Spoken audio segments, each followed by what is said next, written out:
चोरी, इसे समझने के लिए सबसे इंपॉर्टेंट बात जो समझनी है वो है चोरी की डेफिनेशन में ये जो शब्द लिखा ले लेने के आशय से, कहता जो कोई किसी व्यक्ति के कब्जे में से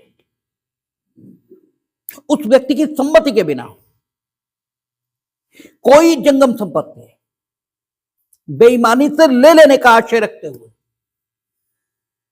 वह संपत्ति ऐसे लेने के लिए हटाता है। ठीक है, बेईमानी से संपत्ति को ले लेने के आशय से संपत्ति को ऐसे लेने के लिए हटाता है। ये चोरी की डेफिनेशन में एक ऐसी बात लिखी है जो कम से कम पूरी एलएलबी हमें तो समझ में नहीं आई, और बहुत बात तक ये बात समझ में नहीं आई, क्योंकि कहता है संपत्ति बेईमानी से ले लेने के आशय से, तो इस ले लेने का अर्थ हम क्या लगाएं? अगर हम इसका अर्थ ये ले लें कि परमानेंटली ले लेने के आशय से, हमेशा के लिए ले लेने के आशय से, तो फिर स्थिति ये निकलती है कि आगे हम लोग एक दृष्टांत देखेंगे, आगे दृष्टांत भी देखेंगे और सामान्य जीवन में भी स्थिति देखेंगे कि अगर आपकी संपत्ति हमने हमेशा के लिए ले लेने के आशय से न भी ली हो, यानी आपकी किताब है, हमने सिर्फ स्वयं को लाभान्वित करने के पॉइंट ऑफ व्यू से, क्योंकि एक चीज जरूरी है, या तो स्वयं को लाभान्वित करने का आशय हो, और अगर स्वयं को लाभान्वित करने का आशय नहीं भी है या स्वयं को लाभान्वित हम नहीं भी कर रहे हैं संबंधित कृत्य से, लेकिन कब्जेदार को नुकसान हो रहा है, तो भी बात पूरी हो जाएगी। और अगर स्वयं को लाभान्वित भी कर रहे हैं और कब्जेदार को नुकसान ये भी कारित कर रहे हैं, तो सबसे बेहतर स्थिति है, क्योंकि तब तो बेईमानीपूर्ण आशय है ही है। बेईमानीपूर्ण आशय से संपत्ति को ले लेने के आशय, तो ले लेने, इसका क्या अर्थ लगाएं? अगर इसका अर्थ यह लगा ले कि हमेशा के लिए ले लेने के आशय से, तो उन दशाओं में फिर चोरी नहीं मानी जानी चाहिए जिन दशाओं में आपकी किताब हमने सिर्फ एग्जाम के टाइम में, ठीक है, 10-15 दिन पढ़ने के पॉइंट ऑफ व्यू से उठा ली आपकी सम्मति के बिना। ठीक है, आपकी सम्मति नहीं थी, क्योंकि एग्जाम के टाइम पर तो किताब आपको भी जरूरत है, तो किताब हमें दे देने के प्रति आपकी सम्मति हो ही नहीं सकती, और हो भी सकती हो मानो आप निहायत आवारा हो और आपकी दृष्टि में पढ़ाई लिखाई इसका कोई मतलब नहीं है, और आप एग्जाम के टाइम पर भी किताब दे सकते हैं। तो हम इतने भले आदमी निकले कि हमने सम्मति लेना जरूरी नहीं माना, और आपकी सम्मति के बिना स्वयं एग्जाम की तैयारी के लिए आपकी किताब सिर्फ 4 घंटे के लिए उठा ली। ठीक है, सिर्फ 4 घंटे के लिए, और 4 घंटे बाद वापस कर देंगे, वापस उसी जगह रख देंगे। क्या इस दशा में ये जो मेरा किताब उठा लेना 4 घंटे के लिए, इसे चोरी माना जाए या न माना जाए? ठीक है, क्योंकि इंग्रेडिएंट कहते हैं कि जो कोई किसी व्यक्ति के कब्जे में से, अब जहां तक कब्जे का सवाल है, तो कब्जा किन परिस्थितियों में गठित होता है उनकी गणना करना, ठीक है, आपराधिक या दंडिक विधि के दृष्टिकोण से यह बड़ा कठिन है। जब जूरिस्प्रूडेंस में हम कब्जा, ठीक है, इसकी परिभाषा करना शुरू करेंगे तब तो ठीक है, वहां कब्जे की एक विशेष प्रकार की परिभाषा दी गई है, लेकिन दांडिक विधि के दृष्टिकोण से, ठीक है, उन सारी परिस्थितियों की गणना कर पाना, ठीक है, हालांकि जो भी परिस्थितियां वो जूरिस्प्रूडेंशियल अप्रोच में देखेंगे तो कब्जे की डेफिनेशन में आ जाएंगे, लेकिन गणना कर पाना यह बड़ा कठिन है मानिए आपके घर में आपकी मेज पर एक किताब रखी है जिसके बारे में आपको याद नहीं है इस समय कि वो अमुक जगह पर रखी है। ऐसी बहुत सारी चीजें हैं, हमें याद नहीं है कि मेरी अमुक शर्ट ठीक है कहां रखी है। तो चूंकि हमें याद नहीं है तो क्या वो मेरे कब्जे में नहीं है?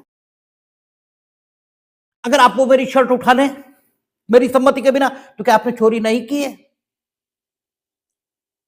ठीक है, इसका मतलब यह निकला कि कब्जा भौतिक तौर पर व्यक्ति के कब्जे में चीज होने पर ही गठित नहीं होगा, दांडिक विधि के प्रयोजनों से। आपके घर में दावत पर लोग आए, ठीक है, आपका ठीक है बर्तन आपके हैं, उपयोग में उनके हैं, तो क्या वो आपके कब्जे में नहीं है? हां, ये ठीक है कि हम अमुक अंगूठी लेकर बरेली गए या कहीं गए और वो खो गई है, ठीक है, वो खो गई और खोकर मेरे ही जूते के तले में ये लग गई, ठीक है, लेकिन अब वो मेरे कब्जे में नहीं है, यद्यपि मेरे ही जूते में है लेकिन मेरे कब्जे में नहीं है और 2 साल तक वो इसी अवस्था में रही तो मेरे कब्जे में नहीं है। तो कब कब्जे में है और कब कब्जे में नहीं है, दांडिक विधि के प्रयोजनों से यह साक्ष्य से ही निर्धारित हो सकता है और साक्ष्य से जो निर्धारित होगा उसमें यह देखेगा न्यायालय कि क्या संबंधित वस्तु जिस पर कब्जे का दावा किया जा रहा है क्या कब्जेदार उस वस्तु के संदर्भ में ऐसी दशा में था कि यदि वो उस वस्तु के ठीक है नियंत्रण यदि वो उस वस्तु को नियंत्रित करना चाहे अर्थात समस्त संसार को उस वस्तु के उपभोग से वंचित करना चाहे और स्वयं उस वस्तु का उपभोग करना चाहे तो क्या वो कर पाएगा? अगर इस प्रश्न का उत्तर हमें आ गया दिए गए साक्ष्य के आधार पर कि अगर जो कब्जेदार है वो सारे लोगों को अपवर्जित करना चाहे संबंधित वस्तु के उपभोग से तो अपवर्जित कर सकता है और स्वयं उस वस्तु का उपभोग कर सकता है, तो यह माना जाएगा कि संबंधित वस्तु दांडिक विधि के प्रयोजनों से संबंधित व्यक्ति के कब्जे में है। तो इस दृष्टिकोण से अगर देखें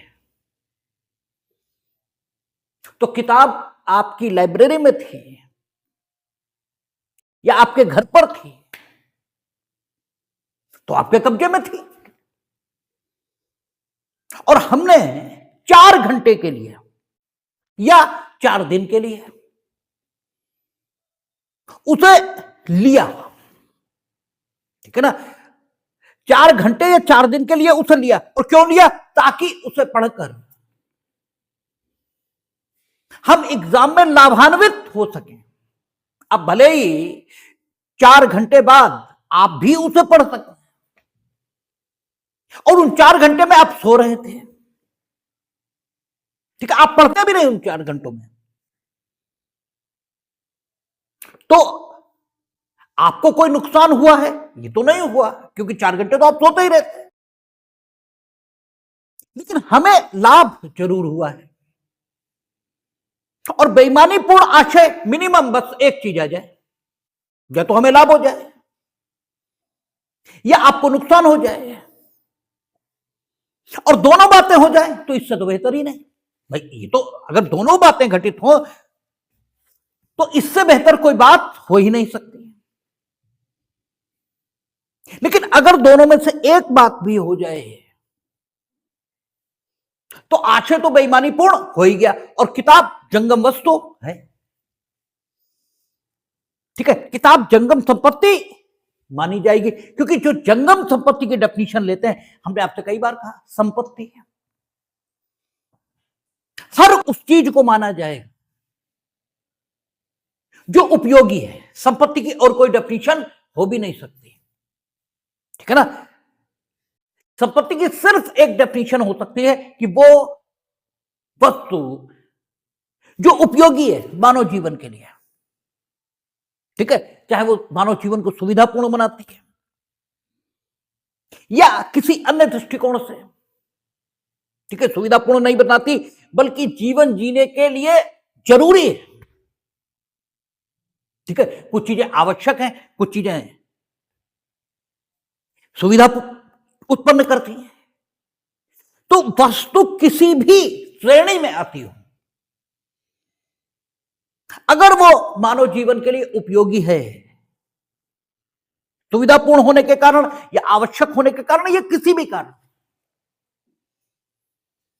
तो उस वस्तु की उपयोगिता के कारण उसका अपना एक मूल्य ये हो जाता है। और जब वस्तु उपयोगी हो और उपयोगिता के कारण उसका कोई मूल्य हो तो उसे हम संपत्ति कहते हैं। यही संपत्ति की एक डेफिनेशन हो सकती है। तो संपत्ति मतलब कोई ऐसी चीज जो उपयोगी है और उपयोगिता के कारण जिसका कोई मूल्य है। तो इस दृष्टिकोण से देखें तो क्या है, किताब संपत्ति की डेफिनेशन में आ जाएगी। और जब डेफिनेशन क्लास में हम लोग जाते हैं, ठीक है, तो वहां जंगम संपत्ति की डेफिनेशन भी देता है, ठीक है। आपका 2:21 और पहले आपका कितने में देता था, ठीक है, 22 में जंगम संपत्ति को डिफाइन करता था। तो जो जंगम संपत्ति की डेफिनेशन दी गई है पीएनएस या आईपीसी में, ठीक है, उस संपत्ति की डेफिनेशन को देखते हुए क्या कहा है, भूबद्ध, ठीक है, क्या, ठीक है, वो चीजें जो भूबद्ध हैं या भूबद्ध वस्तुओं से संलग्न हैं, ठीक है, वे जंगम संपत्ति नहीं है, बाकी सब कुछ जंगम संपत्ति है। तो किताब डेफिनेटली जंगम संपत्ति की परिभाषा में आ जाएगी और वो आपके कब्जे में ये भी मानी जाएगी, क्योंकि हमने पहले भी कहा कि दंड विधि के प्रयोजनों से कोई वस्तु आपके कब्जे में मानी जाए, इसके लिए सिर्फ एक ही चीज देखी जाएगी कि अगर उस वस्तु के उपभोग से आप अन्य किसी को वंचित करना चाहते थे तो क्या वंचित कर पाने की स्थिति में थे आप, और स्वयं उपभोग करना चाहते थे तो स्वयं उपभोग करने की स्थिति में थे आप। अगर यह बात साबित हुई तो यह मान लिया जाएगा कि संबंधित वस्तु आपके कब्जे में थी।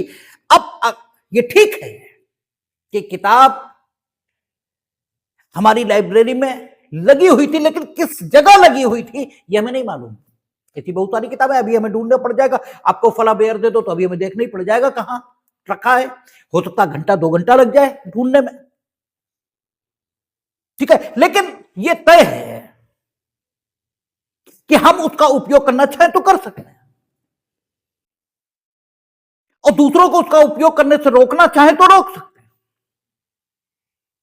तो यह शर्त मिनिमम, ठीक है, अगर पूरी हुई किसी वस्तु के संबंध में तो दंड विधि के प्रयोजनों से वो वस्तु मेरे कब्जे में मानी जाएगी, ठीक है। तो किताब मेरे कब्जे में है, ठीक है, और आप डेफिनेशन क्या करें, जो कोई किसी व्यक्ति के कब्जे में से, ठीक है, यानी कब्जा हमारा है, उस व्यक्ति की सम्मति के बिना, मेरी सम्मति नहीं है। कोई जंगम संपत्ति बेईमानी से ले लेने का आशय रखते, ठीक है, बेईमानी से ले लेने का आशय रखते हुए, अब ले लेना परमानेंटली होना चाहिए या अस्थायी तौर पर ले लेना यह भी चोरी को गठित करेगा, यह यहां स्पष्ट नहीं हो रहा है। तो सिर्फ इतने का बेईमानी से ले लेने का आशय रखते हुए वह संपत्ति ऐसे लेने के लिए हटाता है। अब बस यहीं पर हम सदैव कंफ्यूज होते चले आए आज तक मीनिंग देयर बाय, ठीक है, यानी पूरे एलएलबी हमें इस शब्द को समझने में कठिनाई होती रही और एलएलबी के बाद भी कठिनाई होती ही रही, ठीक है। बहुत दिनों बाद इस ले लेने शब्द का अर्थ समझ में आया, क्योंकि हर बार जैसे ही अगर हम ये कहें कि परमानेंटली ले लेने का आशय यहां पर है, ठीक है, तो स्थिति क्या बनती थी कि किताब अगर 4 घंटे के लिए हमने ली, ठीक है, और सिर्फ एग्जाम की तैयारी के पॉइंट ऑफ व्यू से ली, तो स्वयं को लाभान्वित तो किया, ठीक है। एग्जाम की तैयारी के लिए किताब का ले लेना ये स्वयं को लाभान्वित करने की दृष्टिकोण से स्वयं को लाभान्वित करने की स्थिति में नहीं आएगा, ये तो कोई भी नहीं मान सकता। स्वयं को लाभान्वित तो हमने किया, और किताब जिसके कब्जे में थी उसकी सम्मति इस संबंध में प्राप्त भी नहीं की। तो 4 घंटे के लिए हमने लिया, तो क्या ले लेने के लिए हमने किताब हटाई नहीं? ठीक है, हटाई तो है, और इसे चोरी माना भी जाता है। तो अगर हम ये कहें कि परमानेंटली ले लेने का आशय होना चाहिए, तो परमानेंटली ले लेने का आशय नहीं, 4 घंटे बाद हम वापस रखना, ठीक है। और आगे दृष्टांत भी हम लोग पढ़ेंगे, वहां कहेगा कि यदि मित्र की किताब इस आशय से हटाई गई है, ठीक है, कि हमें मित्र की ओर से विविक्षित सम्मति प्राप्त है, ठीक है, तब चोरी नहीं है। इसका मतलब अगर हमें यह विश्वास नहीं है किताब हटाते समय कि हमें मित्र की ओर से विविक्षित सम्मति प्राप्त है, तो चोरी है, क्योंकि कानून दोनों तरह से पढ़ा जाएगा, ठीक है। और दृष्टांत ये सेक्शन के समान प्रभावी है, आप सेक्शन और दृष्टांत को अलग करके नहीं देख सकते, ठीक है। तो जब सेक्शन और दृष्टांत अलग करके नहीं देखा जा सकता, तो दृष्टांत से अर्थ यह निकल रहा कि अगर मित्र की विविक्षित सम्मति हमें प्राप्त नहीं है, तो भले ही किताब वापस रख देने का मेरा आशय हो, फिर भी चोरी है, ठीक है। भाई वो कहता ना कि मित्र की लाइब्रेरी से किताब उठाना, ठीक है, जो भी है, इलस्ट्रेशन यम हो कोई हो, इलस्ट्रेशन है, बस हम इतना ही, क्योंकि अभी तो जब हम बात करेंगे शब्द बाई शब्द बात करना शुरू, अभी तो हम अपनी समस्या बता रहे हैं कि चोरी कितनी कठिन चीज है, चोरी की डेफिनेशन अपने आप में कितनी कठिन है, अभी तो हम सिर्फ इस पर बात कर, बाकी तो दृष्टांत एक एक शब्द और एक एक बात पर बात होगी ही, ठीक है। तो दृष्टांत है, वो दृष्टांत यम है, जो भी है, वो कहता है कि विविक्षित सम्मति अगर हमें होने का विश्वास है और हम किताब उठाकर वापस रख देने का आशय रखते हैं, वो तो वंचित करने का आशय नहीं है मेरा, हम ये मानते हैं कि किताब हम ले रहे हैं और हमें विविक्षित सम्मति है, हम पढ़कर याद रख देंगे, तो कोई चोरी नहीं है। इसका जो विविक्षित अर्थ लेंगे वो अर्थ ये लेंगे कि अगर हमें यह विश्वास नहीं है कि मित्र की विविक्षित सम्मति हमें प्राप्त है उसके पुस्तकालय से पुस्तक उठाने के संबंध में, तो किताब का उठाना भले ही बाद में वापस कर देने का आशय भी हो, चोरी को गठित करेगा। तो अब दृष्टांत सीधे परिभाषा के विरोध में आ जाता है, अगर हम ये कहें कि यहां पर परमानेंटली ले लेने का आशय है, ठीक है ना। अब बस यहीं पर हम आके कंफ्यूज हो जाते थे कि आखिर क्या अर्थान्वयन करें, ठीक है। ये परमानेंटली ले लेने का आशय, ये कहता है जंगम संपत्ति बेईमानी से ले लेने का आशय रखते हुए वह संपत्ति ऐसे लेने के लिए हटाता है। तो यहां ये ले लेने शब्द का क्या आशय हो सकता है? अगर परमानेंटली ले लेना इसे इस ढंग से अर्थान्वयित किया जाए तो ये सीधा दृष्टांत के विरोध में आ जाता है, ठीक है। जो बेयर टेस्ट है, ठीक है, डेफिनेशन का, वो सीधा दृष्टांत का विरोध करना शुरू कर देता है।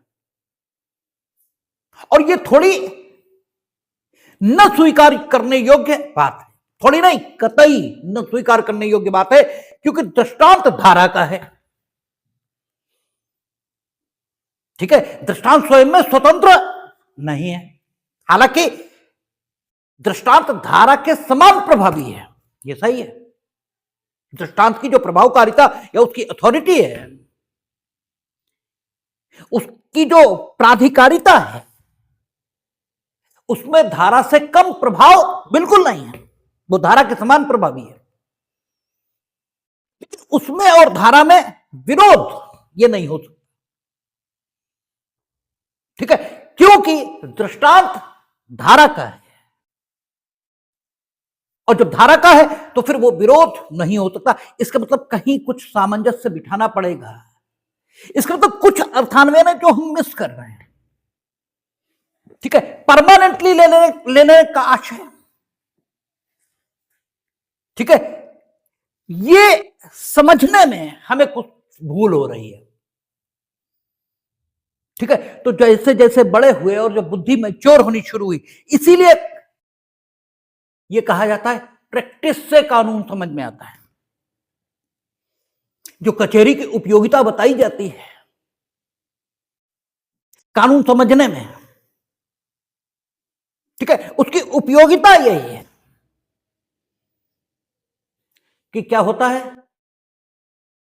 जब आप इन एप्लीकेशन चीजें देखते हैं तो वो जल्दी समझ में आती हैं, लेकिन इन एप्लीकेशन चीजें देखकर समझना इसके लिए जरूरी है सिद्धांत पता हो।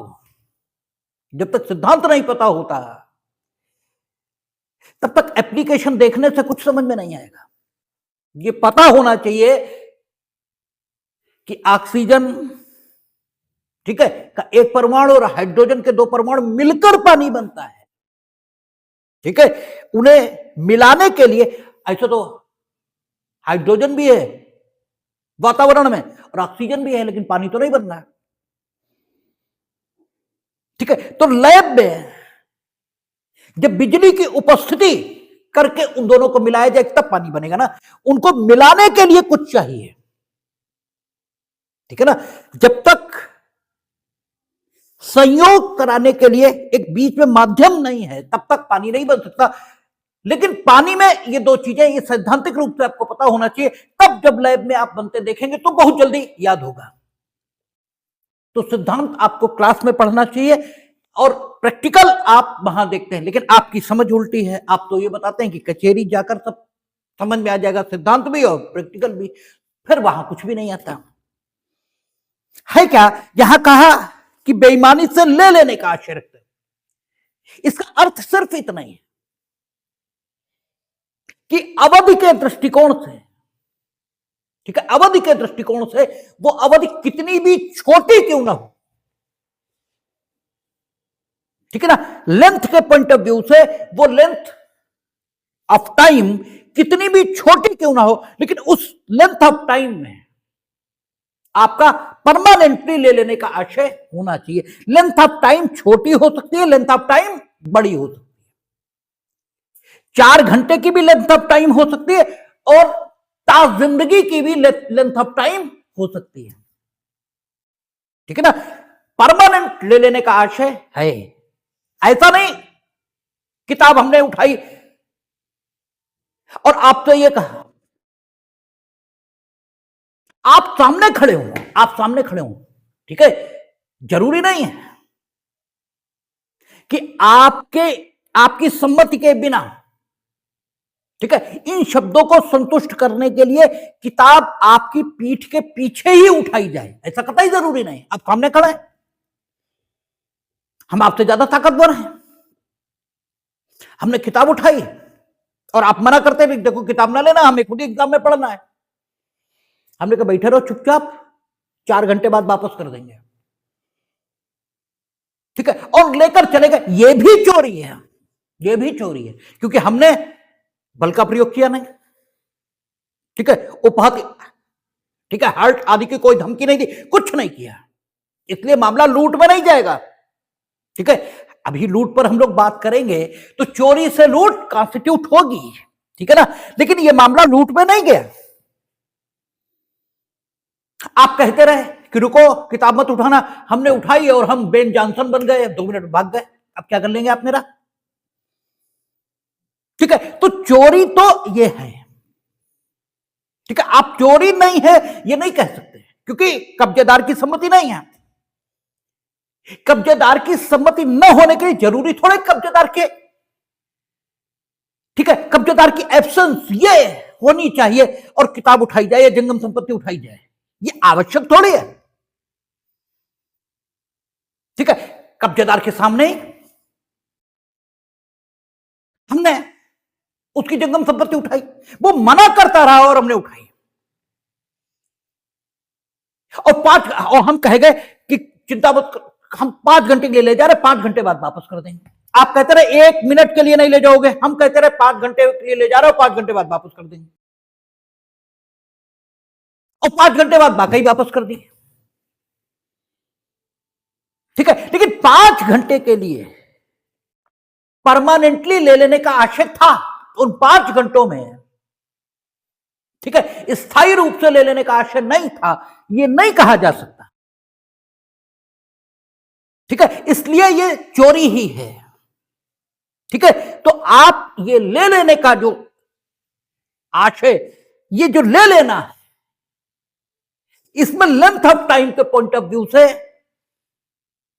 ठीक है, जो टाइम की अवधि है ले लेने की, ये चोर द्वारा लिए रहने की जो अवधि है, ये अत्यधिक लंबी होनी चाहिए, ऐसी बात नहीं है।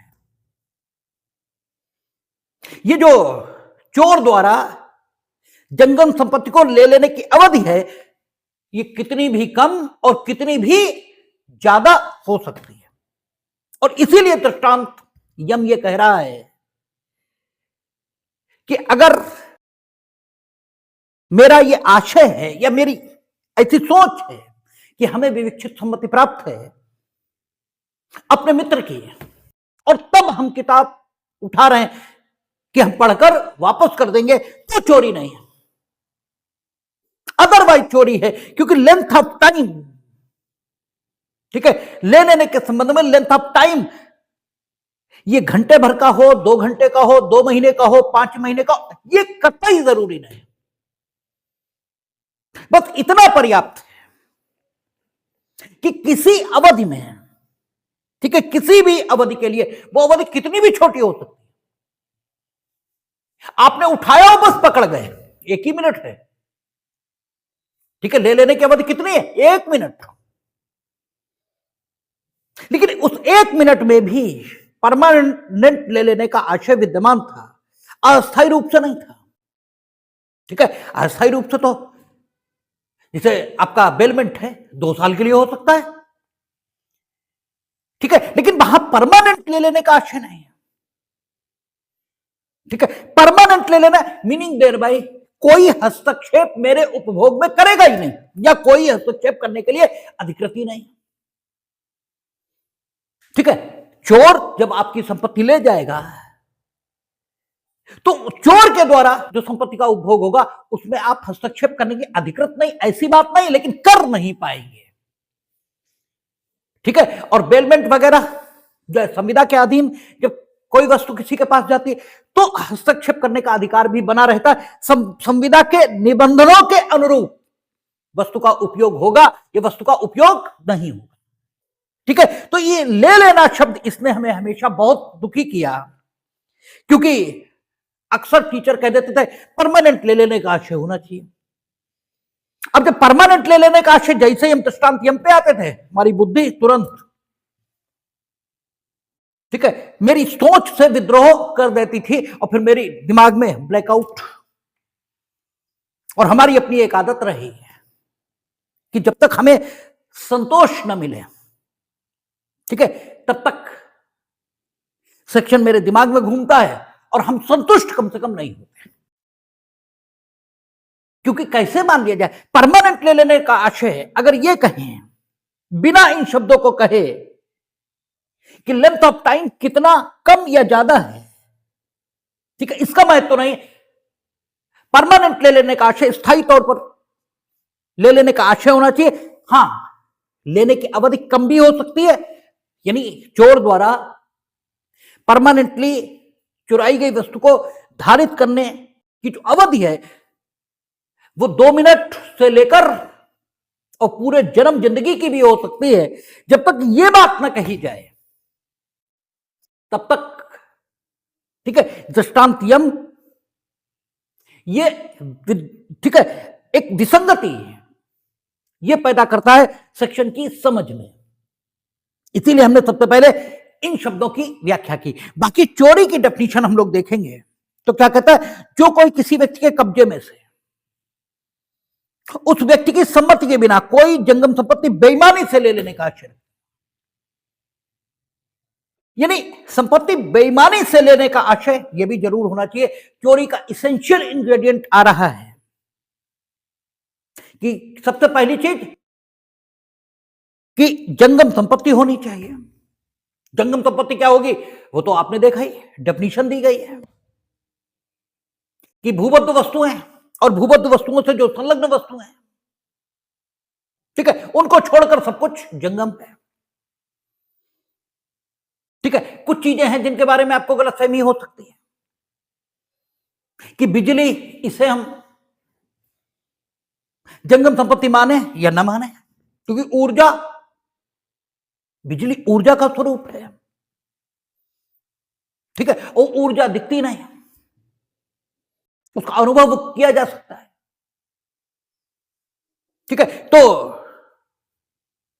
आपको मालूम है कि कानून किसी भी चीज को कुछ भी प्राथमिकता प्रदान कर सकता है। तो इलेक्ट्रिसिटी एक्ट 2005, इससे पहले इलेक्ट्रिसिटी एक्ट 1939 यह प्रचलन में था।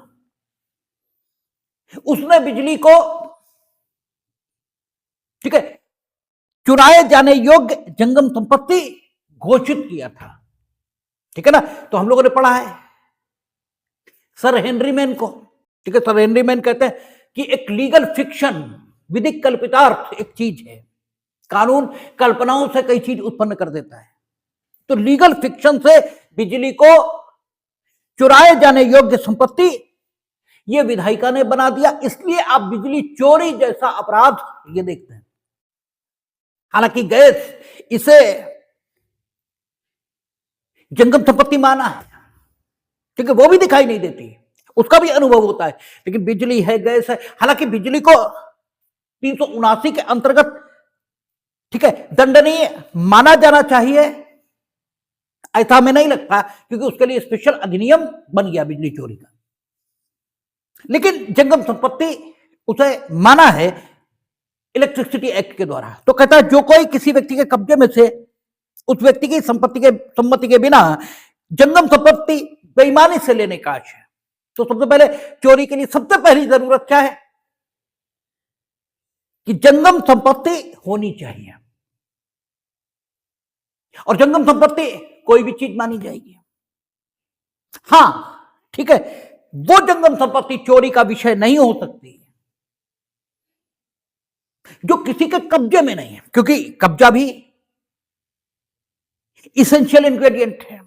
कहता जो कोई किसी व्यक्ति के कब्जे में से, तो चोरी के लिए सबसे पहली जरूरत तो यह हुई कि जंगम संपत्ति हो, और जंगम संपत्ति किसी के कब्जे में हो। अगर जंगम संपत्ति है लेकिन किसी के कब्जे में नहीं है, जैसे मछली है, पशु पक्षी हैं, ठीक है, इन सबको संपत्ति माना है। ठीक है, ये सब चीजें संपत्ति की डेफिनेशन में है, यद्यपि ये लाइव हैं, ये जीवित हैं, लेकिन इनको संपत्ति की डेफिनेशन में माना है। इसका मतलब यह हुआ कि जंगम संपत्ति सिर्फ निर्जीव होगी, ऐसा भी नहीं है। ठीक है, जंगम संपत्ति सजीव भी हो सकती है और निर्जीव भी हो सकती है। बस केवल संपत्ति की जो डेफिनेशन ली है उसकी चर्चा हमने शुरुआत में की कि वो मानव जीवन के लिए उपयोगी होना चाहिए, और उपयोगी होने के कारण से उसका कोई मूल्य ये होना चाहिए। तो जीव जंतु, मछली आदि, ठीक है, ये उपयोगी है और उपयोग होने के कारण इनका मूल्य है। तो जीव जंतु या चाहे वो पालतू हो, ठीक है, या जंगली, उन्हें संपत्ति तो माना ही जाएगा, ठीक है ना, संपत्ति तो माना जाएगा। इसका मतलब यह हुआ कि संपत्ति सजीव और निर्जीव दोनों प्रकार की हो सकती है। निर्जीव संपत्ति ही होगी ऐसा कतई जरूरी नहीं है। तो सबसे पहले संपत्ति, तो संपत्ति के लिए यही देखेंगे कि क्या मानव जीवन के लिए उपयोगी है और उपयोगिता के कारण उसका कोई मूल्य है, और फिर वो भूबद्ध तो नहीं है, यह भूबद्ध जो वस्तुएं हैं उनसे संलग्न तो नहीं है, ठीक है। भूबद्ध वस्तुएं, इस शब्द को हम लोगों ने ट्रांसफर ऑफ प्रॉपर्टी एक्ट वहां भी खूब देखा था। भूबद्ध वस्तुओं का उसने अर्थ बताया था, उदाहरण देकर बताया था। लेजिस्लेचर ने स्वयं उदाहरण दिए थे कि भूबद्ध का अर्थ होगा भूमि में निविष्ट जैसे पेड़ और झाड़ियां, ठीक है, यानी प्रत्येक वो चीज जो भूमि में निविष्ट है वो भूबद्ध नहीं है, ठीक है। लेजिस्लेचर बेवकूफ नहीं है, वो ये कहती है कि भूबद्ध जैसे पेड़ और झाड़ियां, ठीक, भूमि में निविष्ट जैसे पेड़ और झाड़ियां नहीं, भूमि में निविष्ट नहीं, भूमि में मूलित, भूमि में मूलित, ठीक है, यानी भूमि में जिनका मूल है, लेकिन कैसे, जैसे पेड़ और झाड़ियों का है। पेड़ और झाड़ियां अपने ही भार से भूमि में मूलित हो गई हो ऐसी बात नहीं है, वे अपने भार से भूमि में मूलित नहीं हो गई। उनका बीज, उनका भार ही कितना था, उनका बीज, ठीक है, भूमि में दबाया गया है, यह दब गया है, तब उसमें से पेड़ और झाड़ी प्रकट हुए हैं, ठीक है। तो वो कहता है कि भूबद्ध मानेंगे उस वस्तु को जो भूमि में मूलित है, लेकिन पेड़ और झाड़ियों के समान मूलित होना चाहिए। इसीलिए आपकी टीपीए में जो किताब आपकी रहती है उसमें लिखा होता है कि कोई मशीनरी जो अपने ही भार से जमीन में दब गई है उसे हम भूबद्ध नहीं मानेंगे, क्योंकि वो भूमि में मूलित तो है किंतु पेड़ और झाड़ियों के समान नहीं। फिर कहता है भूमि में निविष्ट जैसे भित्तियां और निर्माण, ठीक है। तो दीवार यानी भित्ति और जो निर्माण है वे अपने आप भूमि में निविष्ट हो गए ऐसी बात नहीं है, उन्हें स्किलफुली, कुशलता के साथ, कौशल पूर्वक मानव द्वारा भूमि में निविष्ट किया गया है, तब उन्हें हम भूबद्ध मानेंगे, ठीक है ना। तो कहता भूमि में निविष्ट, ठीक है, जैसे भित्तियां और निर्माण। फिर कहता है भूमि में निविष्ट वस्तुओं से संलग्न ऐसी वस्तुएं जो भूमि में निविष्ट वस्तुओं के अधिक लाभप्रद उपभोग के लिए स्थायी तौर पर उनसे संलग्न की गई हैं, ठीक है। तो आपको बताया जाता है जैसे भूमि में निविष्ट है भित्ति और निर्माण, इस भित्तियों और निर्माणों के अधिक लाभप्रद उपभोग के लिए इनमें जो दरवाजे और खिड़कियां लगाई गई हैं वे एक तो स्थायी तौर पर लगाई गई हैं और दूसरे इनका अधिक लाभप्रद उपभोग हो सके इसके लिए लगाई गई, क्योंकि कमरा आप जिसे कहते हो वो सिर्फ भित्तियों और निर्माण से घिरा हुआ स्पेस है। स्पेस माने स्थान नहीं होता, स्पेस माने आकाश होता है, ठीक है। तो ये आकाश है जिसको इसीलिए कहा जाता है ना कि आपका शरीर किससे मिलकर बना है, क्षिति जल पावक गगन समीरा, ठीक है। आकाश का मतलब वो खाली स्थान, तो आपके शरीर में सब कुछ, ठीक है, ऐसा नहीं पूरा भरा हुआ है, ठीक है। अगर सब कुछ भरा हुआ है तो शिरा में खून कहां दौड़ रहा है, खाली स्थान है ना उसी में तो दौड़ रहा है, खाली स्थान नहीं है तो खून दौड़ कहां रहा है। फेफड़े खाली नहीं है तो हवा यानी ऑक्सीजन जा कहां रही है और आ कहां से रही है। तो खाली स्थान चूंकि आपके शरीर में, इसीलिए कहा जाता है आपके शरीर में आकाश, ठीक है ना। आपके शरीर में पांच तत्व हैं, ठीक है। तो पांच तत्व हैं, तो आकाश आपके शरीर में है कहां? वहां जहां खाली स्थान है वो आकाश है आपके शरीर में, ठीक है। तो ये भित्तियां और निर्माण, ये इनसे घिरा हुआ आकाश है, और इसका अधिक लाभप्रद उपभोग हो ही नहीं सकता अगर दरवाजे और खिड़कियां न हो। इसलिए दरवाजे और खिड़कियों को भी हम क्या मानेंगे? भूबद्ध, जबकि ये भूबद्ध नहीं है, लेकिन भूबद्ध वस्तुओं से संलग्न है। तो आपका जंगम संपत्ति, इसकी डेफिनेशन टीपीए में भी है, और इसकी डेफिनेशन आईपीसी या बीएनएस यहां भी है। तो आपका जो डेफिनेशन है वो ये कह रही है, पहले 22 थी, अब 221 है, तो एक ही का फर्क आया भाई, 221 हो गई, पहले 22। तो कहता भूबद्ध वस्तुएं और भूबद्ध वस्तुओं से संलग्न वस्तुएं। तो भूबद्ध कौन सी वस्तुएं होती है और भूबद्ध वस्तुओं से संलग्न वस्तुएं कौन सी होती, ये आपको बताया गया। ये जंगम संपत्ति नहीं है, इसलिए चोरी की विषय वस्तु नहीं हो सकती। जो कुछ भूबद्ध नहीं है, ठीक है, और जिसकी मानव जीवन के लिए कोई उपयोगिता है और उपयोगिता के कारण उसका कोई मूल्य है, वो संपत्ति की डेफिनेशन में है। और चूंकि वो संपत्ति की डेफिनेशन में इसलिए है और भूबद्ध है नहीं, ना भूबद्ध वस्तुओं से संलग्न है, तो वो जंगम संपत्ति माना जाएगा, ठीक है। तो वो जंगम संपत्ति हुआ। अब कहता है कि जंगम संपत्ति बेईमानी से ले लेने का आशय रखते हुए, ठीक है, जंगम संपत्ति जो कि किसी के कब्जे में है, तो न सिर्फ जंगम संपत्ति होनी चाहिए, बल्कि वो किसी के कब्जे में भी होनी चाहिए, ठीक है, तभी तो कब्जेदार की सम्मति के बिना उसे लिया जाएगा। तो आपका अगर जंगम संपत्ति किसी के कब्जे में नहीं है तो वो चोरी की विषय वस्तु नहीं हो सकता। और आपसे प्री में खूब ये सवाल पूछा जाता है, और जब हमने पहले आईपीसी बताई है तब हमने अक्सर आपसे कहा है कि 404, ठीक है, ये सेक्शन बेहद इंपॉर्टेंट है। मेंस में भी पूछा जाता है, प्री में भी पूछा जाता है, सब जगह पूछा जाता है। और 404 का स्थानापन्न अब जो भी सेक्शन हो गया होगा, कितना हुआ? 315।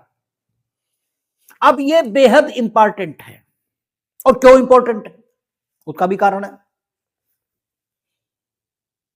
क्योंकि क्या कहता है, एक संपत्ति जो अभी तक एक व्यक्ति के कब्जे में थी, जंगम है, बस अब किसी के कब्जे में बची नहीं और उसे चुरा लिया जाए, तो क्या वो चोरी होगी? तो वो चोरी नहीं हो सकती, क्योंकि यहां कहता है कि जंगम संपत्ति जो कि किसी के कब्जे से ली गई, मीनिंग देयर बाय उसके कब्जे में होना जरूरी है भाई। सबसे पहले चोरी के लिए क्या होना चाहिए? जंगम संपत्ति होनी चाहिए। दूसरी, किसी के कब्जे में होनी चाहिए। आपसे प्रश्न यह होता है, एक व्यक्ति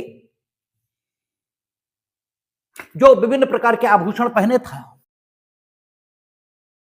एक्सीडेंट में मर गया, गांव वाले आए, उन्होंने उसका पर्स, उसके आभूषण ये उतारे और भाग गए, जो अक्सर ही होता है, अक्सर ही होता है। फेसबुक पर बढ़िया बढ़िया बातें लिख देना और बात है, वो तो सभी लिखते हैं।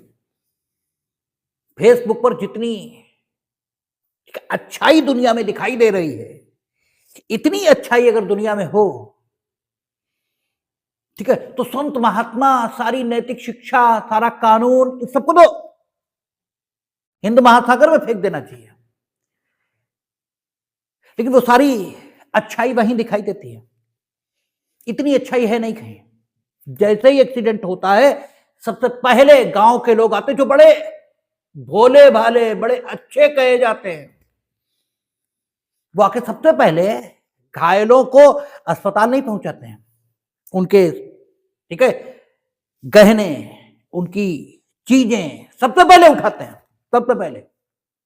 हम ये नहीं कह रहे सारे उठाते हैं, लगभग सारे ही उठाते हैं, लगभग सारे ही उठाते हैं। कोई एक आध होता है जो कभी कभार उन्हें अस्पताल भी पहुंचाता है, अन्यथा उठाया और भागे, उठाया और भागे, यही होता है। ठीक है, आपने 1984 में इंदिरा गांधी मर्डर के बाद जो सिख दंगे हैं वो देखे नहीं है, हमने देखे हैं, और हम उस समय छठे या सातवें में पढ़ रहे थे। हमारी माता जी मंदिर गई हुई थी, वहां से हम लोग लौट कर आ रहे थे, तो हम तो छोटे ही कितने थे। ठीक है भाई 84 में बहुत छोटे रहे होंगे, 87 में हाई स्कूल है हमारा। ठीक है, तो 3 साल और नीचे आ जाइए, 7वें में रहे होंगे, 7th में औकाती क्या होती है। तो हमें इतना याद है कि पुलिस वाले ये कह रहे थे कि आप लोग फौरन घर जाइए। ठीक है, और फिर पुलिस वालों वो रिक्शे वाले इधर नहीं जाने दे रहे थे, फिर इधर नहीं, जैसे तैसे हम लोग घर आए थे। तो रास्ते में हम देख रहे थे, 7वें में इतना तो याद रहता ही है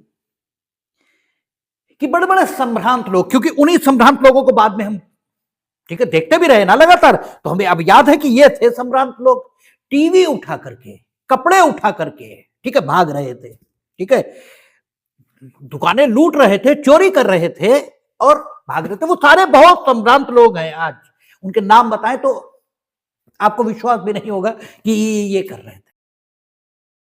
ठीक है, तो सवाल ये है कि सबसे पहले यही होता है, वो व्यक्ति जो अभी जीवित था खत्म हो गया, ठीक है, जैसे ही खत्म हुआ अब उसकी संपत्ति उसके कब्जे में नहीं बची, क्योंकि वो व्यक्ति नहीं है।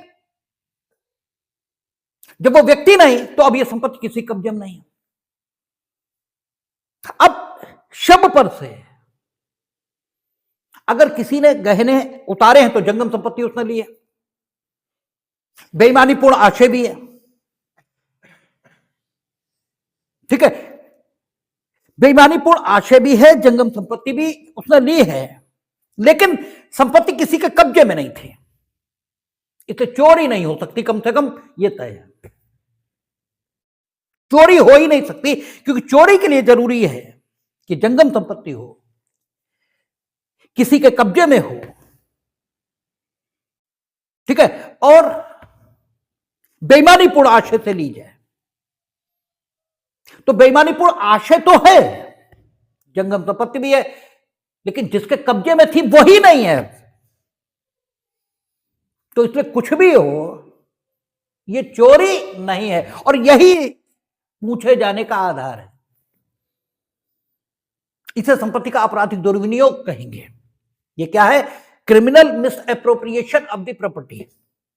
ठीक है, जब हम लोग criminal miss appropriation of the property और चोरी में फर्क करेंगे तो एक चीज और भी आएगी। आप यहां देखें, यहां ये शब्द नहीं लिखे हैं, यहां सिर्फ इतना कहता है कि कोई व्यक्ति किसी जंगम संपत्ति को बेईमानी से ले लेने का आशय रखते हुए, ठीक है, क्या करता है? बेईमानी से ले लेने का आशय रखते हुए वह संपत्ति ऐसे लेने के लिए हटाता है, बस बात खत्म हो गई। यहां यह जरूरी नहीं है कि उस संपत्ति का अपने फायदे के लिए आप उपयोग करें, यह जरूरी नहीं है। ठीक है, या अपने फायदे के लिए उसका विनियोग करें, यह जरूरी नहीं है। आपने हटाया, बात खत्म हो गई। ठीक है, हां आपने हटाया, इतना जरूर होना चाहिए उसे या तो नुकसान हो या आपको लाभ हो, इतना तो ठीक है, वो तो बेईमानीपूर्ण आशय गठित करने के लिए जरूरी है, लेकिन उसका अपने फायदे के लिए आप उपयोग करो, ऐसा कतई जरूरी नहीं है। ठीक है, ये जब संपत्ति का आपराधिक दुर्विनियोग पर हम बात करेंगे, चोरी से उसका फर्क करेंगे, तो एक बात कहेंगे जो अभी हमने कह दी, इस पर बहुत ध्यान देने की जरूरत भी नहीं अगर आप उलझ रहे हैं तो। एक बड़ी मोटी बात हो गई कि जंगम संपत्ति होनी चाहिए, बेईमानी पूर्ण आशय होना चाहिए, और संपत्ति किसी के कब्जे में होनी चाहिए। तो अगर पशु पक्षी इनकी चोरी है तो पशु पक्षी जंगली नहीं होने चाहिए, पालतू होने चाहिए। ठीक है, यह आवश्यक बिल्कुल नहीं है कि पालतू पशु, ठीक है, बंधा हुआ हो, ऐसे तो आजकल तो फैशन ही है कि गाय का दूध निकाल लिया और गाय ठीक है छोड़ दी और बताया ये कि सरकार गाय ठीक है उनकी व्यवस्था नहीं कर रही, जैसे सरकार गाय छोड़ गई हो आके, ठीक है छोड़ी तो खुद है, ठीक है। तो आजकल तो परंपरा है, लेकिन आप अगर वो बांध लेंगे गाय तो आपके खिलाफ मवेशी चोरी की रपट लिख सकती है, ठीक है, क्योंकि गाय पालतू है। हालांकि हम इस मत के हैं कि गाय अगर ऐसी है तो बांध लेना चाहिए, और अगर वो मालिक महोदय रिपोर्ट लिखा है तो उन्हें पहले जूतों से खूब मारना चाहिए और फिर कहना चाहिए कि अब तुम रिपोर्ट लिखाओ, कम से कम हमने तुम्हें मारा तो है, कम से कम ठीक तो है कि तुमने छोड़ी कैसे, और छोड़ी तो हमने बांधी,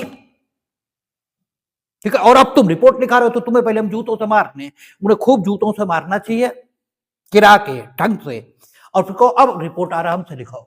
अब भाई 379 में उतनी सजा, और जूतों से अगर मारो तो 323 ही है भाई, कितनी है 323 ही तो है, और क्या है, तो एक ही साल सजा, तो ठीक है 323 379 लिखा लेना, सजाएं तो साथ साथ चलेंगी, जब एक साल पूरा हो जाएगा तो वो भी पूरा हो जाएगा, कोई दिक्कत नहीं है, ठीक है। तो ऐसा जरूर लेकिन है, ठीक है, जंगम संपत्ति किसी के कब्जे में होनी चाहिए, तो कब्जा अगर नहीं है तो चोरी गठित नहीं हो सकती, फिर संपत्ति का आपराधिक दुर्विनियोग हो, न्यास भंग हो, ठीक है, छल हो, कुछ भी हो, चोरी नहीं हो सकती।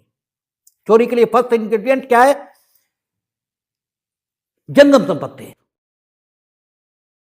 किसी के कब्जे में हो और लेते समय आपका आशय बेईमानी पूर्ण हो। लेते समय आपका आशय अगर बेईमानी पूर्ण नहीं है तो भी चोरी गठित नहीं होती है। हमें यह लगा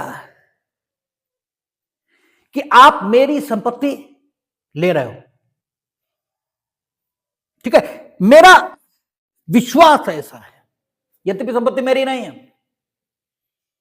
ठीक है, तो भी हम 79, क्योंकि मेरा सद्भाव पूर्वक ऐसा विश्वास है कि संपत्ति मेरी। अक्सर जब विवाद होते हैं स्वामित्व के संबंध में, स्वामित्व के संबंध में सद्भावपूर्ण विवाद है, ठीक है, सद्भावपूर्ण विवाद है, सद्भावपूर्ण इस आधार पे कि हमारे पास एक रसीद पर, ठीक है, लिखा हुआ यह है कि अमुक भूखंड हमने इतने रुपए में क्रय किया, और आपके पास विक्रय पत्र है। टीपीआई ये कहती है कि 100 रुपए से ऊपर का, ठीक है, अगर अचल संपत्ति है तो वो रजिस्ट्रीकृत, अनुप्रमाणित, ठीक है, यानी अटेस्टेड और रजिस्टर्ड कॉन्ट्रैक्ट के माध्यम से ही विक्रय हो सकती है, ठीक है। हमारा यह तर्क कि प्रतिकूल अध्यासन का नियम, आपसे यह भी पूछा है अभी झारखंड झारखंड का एपीओ या कोई पेपर हम देख रहे थे उसमें उन्होंने यह भी पूछा है कि अचल संपत्ति पर कब्जे के आधार पर स्वामित्व मिल जाए, इसके लिए लिमिटेशन कितनी है, ठीक है। जो पेपर हम देख रहे थे उसमें 3 साल पर टिक लगा हुआ था, गलत, 12 साल, ठीक है, क्योंकि प्रतिकूल अध्यासन के आधार पर आपके राइट्स मैच्योर होंगे किसी भी अचल संपत्ति पर 12 साल के बाद, ठीक है ना। अब मेरा यह कहना है कि यह ठीक है कि इनके पास विक्रय पत्र है, लेकिन मेरे पास 14 साल पुरानी रसीद है और हम ही संपत्ति के कब्जे में चले आ रहे हैं, इसलिए प्रतिकूल अध्यासन के आधार पर मालिक तो हम हो गए, इनका विक्रय पत्र कहां से। लेकिन प्रतिकूल अध्यासन का नियम लागू हो, यानी एडवर्स पोजीशन का ला लागू हो, इसके लिए बहुत सारी चीजें लिमिटेशन एक्ट में बताई गई, वो सब पूरी हो रही नहीं हो रही, इसके लिए ट्रायल चलेगा, ठीक है ना, इसके लिए ट्रायल चलेगा और हमारे आपके बीच झगड़ा। हालांकि हम अचल संपत्ति के संबंध में उदाहरण दे रहे हैं, वो यहां नहीं आना चाहिए, जंगम संपत्ति के संबंध में आना चाहिए, क्योंकि चोरी तो जंगम संपत्ति के संबंध में। हम एक बात आपको बताना चाह रहे हैं कि एक वस्तु है, उसके कब्जे के संबंध में लिटिगेशन चल रहा है 2 व्यक्तियों के मध्य, और दोनों व्यक्तियों का लिटिगेशन सद्भाव पूर्वक है। सद्भाव पूर्वक मीनिंग देयर बाय कि दोनों अपने अपने पक्ष में मौजूद प्रपत्रों की सत्यता के आधार पर ऐसा विश्वास करते हैं कि यह संपत्ति मेरी है, जबकि दोनों की तो नहीं हो सकती है, और एक ने वो संपत्ति ले ली और बाद में पता लगा उसकी ही नहीं है, तो उसने चोरी नहीं की। ठीक है, क्योंकि आशय बेईमानी पूर्ण नहीं था। ठीक है ना, सद्भाव पूर्ण आशय था। ठीक है, बेईमानी पूर्ण आशय होना चाहिए, दूसरे को नुकसान पहुंचाने के लिए यहां नहीं, वो अपनी ही चीज वापस ले रहा था। ठीक है, बेईमानी पूर्ण आशय इसके लिए जरूरी है कि उसे लाभ हो, आपको लाभ हो, उसे नुकसान हो, या कम से कम आपको लाभ हो या कम से कम उसे नुकसान हो, इनमें कुछ तो हो। अगर ये नहीं है तो आशय को बेईमानी पूर्ण नहीं कहा जा सकता। तो चूंकि यहां लिटिगेशन सद्भाव पूर्वक था, इसलिए यह नहीं कहा जा सकता कि उसने आपको नुकसान पहुंचाने के लिए उसने अपनी चीज अपनी समझ में वापस ली है। लेकिन लिटिगेशन कैसा होना चाहिए? सद्भाव पूर्वक। ये नहीं है कि हम खूब जानते हैं कि किताब आपकी नहीं है, वो मेरी नहीं है, और जानबूझकर हमने किताब पर दावा करना शुरू कर दिया, और मेरे पास अब किताब मेरी है ये विश्वास करने का कोई युक्ति संगत आधार मौजूद नहीं है, और फिर भी हम कह रहे हैं मेरी है, और फिर हमने उठा ली, तो फिर चोरी ही है, क्योंकि फिर आशय बेईमानी का हो गया, फिर तो युक्ति आ गई ना, फिर तो ट्रिक आ गई, आप बेवकूफ बना रहे हो दूसरों को। ठीक है, लेकिन आशय का बेईमानी पूर्ण होना जरूरी है। इवन यहां तक है कि आपकी खेत में जानवर घुस गए, आपने जानवरों को पकड़ा और ले जाकर काजी हाउस में दे दिया, इसलिए ताकि आपकी संपत्ति सुरक्षित रहे। ठीक है, जानवरों के आक्रमण से। जंगम संपत्ति है, किसी के कब्जे में है क्योंकि जानवर पालतू है, किसी के कब्जे में है, आपने लिया भी है क्योंकि काजी हाउस ले जाने के लिए आपने लिया, लेकिन चूंकि आपका आशय बेईमानी का नहीं है, आप स्वयं नहीं लेना चाहते थे, उसे नुकसान भी होगा, काजी हाउस जाएगा तो छुड़ाएगा भी वो। ठीक है, काजी हाउस जाएगा तो उसे निश्चित फीस देनी पड़ेगी, उसे नुकसान होगा। लेकिन यहां आपको, ठीक है, आप अपनी संपत्ति को सुरक्षित करने के आशय से, न कि उसे नुकसान पहुंचाने के लिए जानवरों को पकड़ा रहे थे, इसलिए आपका आशय बेईमानी का नहीं है और यह चोरी नहीं है। लेकिन अगर मानिए सरकार ने यह कह रखा है कि आवारा जानवरों को, ठीक है, जो पकड़कर लाएगा उन जानवरों के मालिक से जो फीस वसूली जाएगी, ठीक है, क्योंकि आवारा जानवरों से नुकसान होता है, उस फीस में से एक निश्चित हिस्सा हम उस व्यक्ति को देंगे जो पकड़ कर लाएगा। अब हमारे जानवर आपने खोले और ले जा काजी हाउस में बंद करवा दिए, इसलिए ताकि मिलेगी उसमें से 10% हमें मिलेगा। अब ये चोरी है, ठीक है, क्योंकि आपने खुद को लाभान्वित किया। तो हमेशा ये तथ्यों में देखा जाता है, ठीक है, मोटे तौर पर सैद्धांतिक तौर पर आपको समझना पड़ेगा कि आशय बेईमानी का होना चाहिए, और बेईमानी के आशय में जरूरी नहीं है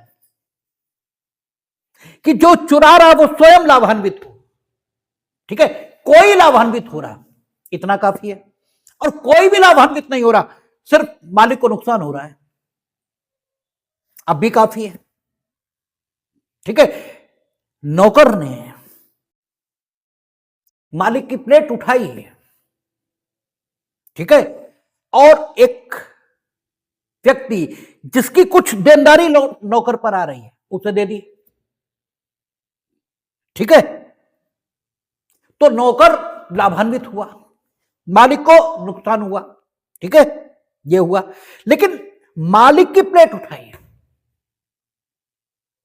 और मालिक के जो देनदार थे उन्हें उठाकर दे दी, अब भी नौकर चोरी का दोषी है।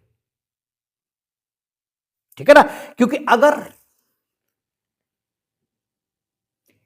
उनकी देनदारी नहीं मिल रही थी, ठीक है, मालिक के जो लेनदार थे उन्हें अपनी देनदारी नहीं मिल रही थी, तो इसके लिए नौकर को मालिक की संपत्ति उन्हें उठाकर देने का कोई हक नहीं था। उन्हें सिविल प्रक्रिया संहिता, ठीक है, उसके अंतर्गत क्या करना चाहिए था?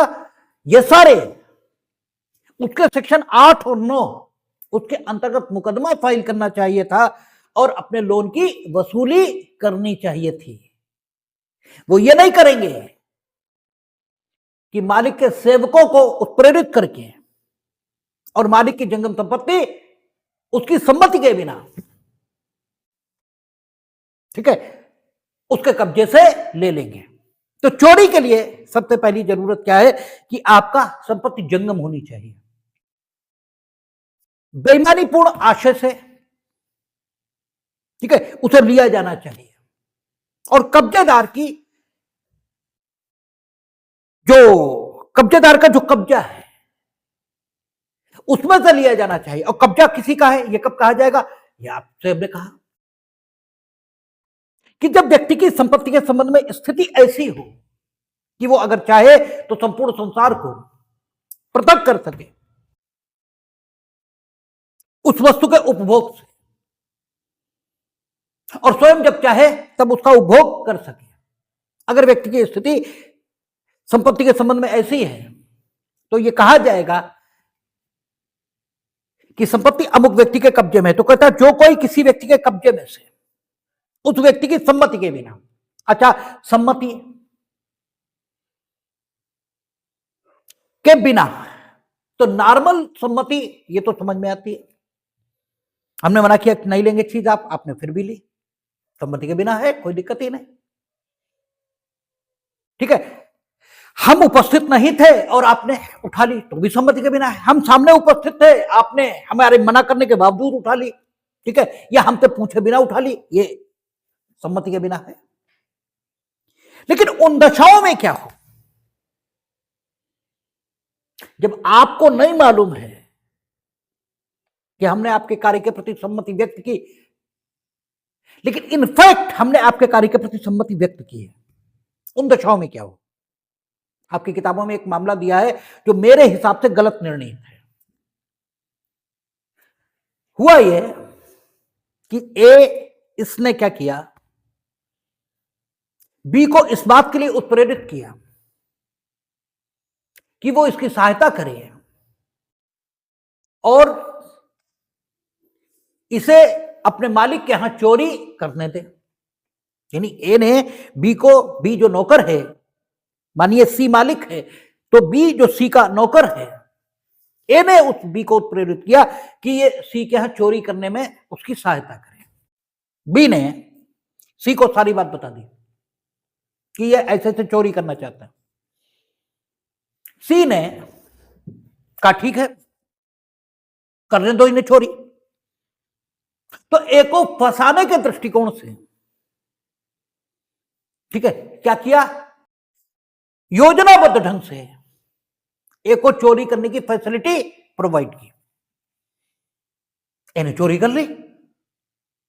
अब प्रश्न यह उठा कि क्या ए ने चोरी की है, क्योंकि यहां कहता है जो कोई किसी व्यक्ति के कब्जे में से उस व्यक्ति की सम्मति के बिना, ठीक है, सम्मति तो थी, ठीक है, क्योंकि सी ने बी से कहा था चोरी होने दो, चोरी होने दो, यानी जंगम संपत्ति मेरी जो है उसे उस जगह से हटने दो, इस विषय पर उसकी सम्मति थी। तो ये जो हटना है ले लेने के आशय है, क्या ये हटना चोरी को गठित करेगा? प्रश्न ये था। न्यायालय ने कहा कि चूंकि बी की सी की सम्मति है हटने के प्रति, इसलिए संपत्ति का यह हटाया जाना, ठीक है, चोरी को गठित नहीं करना। ए ने चोरी नहीं की है बल्कि चोरी का दुष्प्रेरण किया है,